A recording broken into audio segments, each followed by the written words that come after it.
Hello kids, हमारी आज की स्टोरी है जब शेर जी उठा।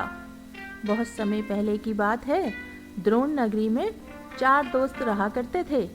उन चारों में से 3 ब्राह्मण कई तरह की विद्याओं में निपुण थे, जबकि चौथे के पास किसी तरह की विद्या नहीं थी, लेकिन वह बहुत बुद्धिमान था। चौथा दोस्त हमेशा अपनी बुद्धि का इस्तेमाल करके हर समस्या से बचने का रास्ता निकाल ही लेता था, जबकि अन्य दोस्त विद्यावान होते हुए भी समझदारी से काम नहीं लेते थे। एक दिन उन चारों दोस्तों ने मिलकर सोचा कि पैसा कमाने के लिए हमें विदेश जाना चाहिए। वहां जाकर ही विद्या का लाभ मिलेगा और पैसे कमाने का रास्ता भी। इसी सोच के चलते चारों विदेश यात्रा पर चल दिए।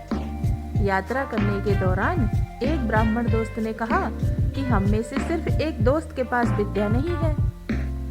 ऐसे दोस्त को हमारी विद्या के कारण मिलने वाला धन नहीं मिलना चाहिए, वो घर वापस जा सकता है।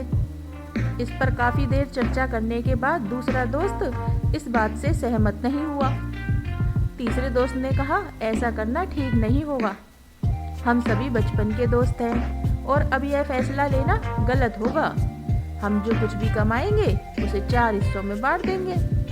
इस बात पर सबने हामी भरी और सभी विद्या का चमत्कार दिखाने के लिए आगे की ओर बढ़ने लगे। यात्रा के दौरान जंगल से गुजरते हुए उन्हें एक मरा हुआ शेर दिखा। सभी ब्राह्मणों ने कहा, हम अपनी विद्या के चमत्कार से इस शेर को जिंदा कर देंगे। इससे हमें बहुत यश और कीर्ति मिलेगी।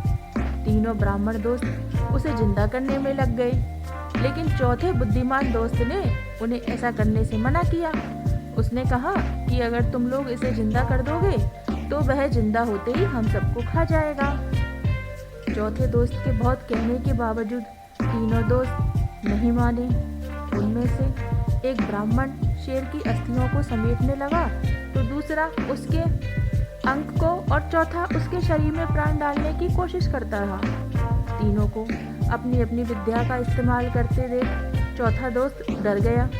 उसने अपने सभी मित्रों से कहा, ठीक है, तुम लोग अपने मन की करो, लेकिन मुझे पेड़ पर चढ़ जाने दो। इतना कहकर चौथा दोस्त झट से पेड़ पर चढ़ गया।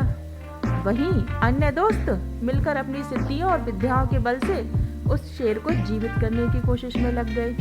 देखते देखते ही शेर जिंदा हो जाता है। शेर जैसे ही जिंदा हुआ, वह अपने आसपास 3 ब्राह्मणों को देखते ही उन्हें मार डालता है, जबकि पेड़ पर चढ़ा चौथा दोस्त अपनी समझदारी से बच जाता है। सीख। शेर जी उठा कहानी यही सीख देती है कि विद्या के नशे में चूर होकर किसी काम को नहीं करना चाहिए। हर काम को करते हुए उसके अच्छे और बुरे दोनों परिणामों के बारे में सोचना जरूरी है। सिर्फ विद्या में निपुणता ही नहीं, बल्कि बुद्धि का होना भी जरूरी होता है।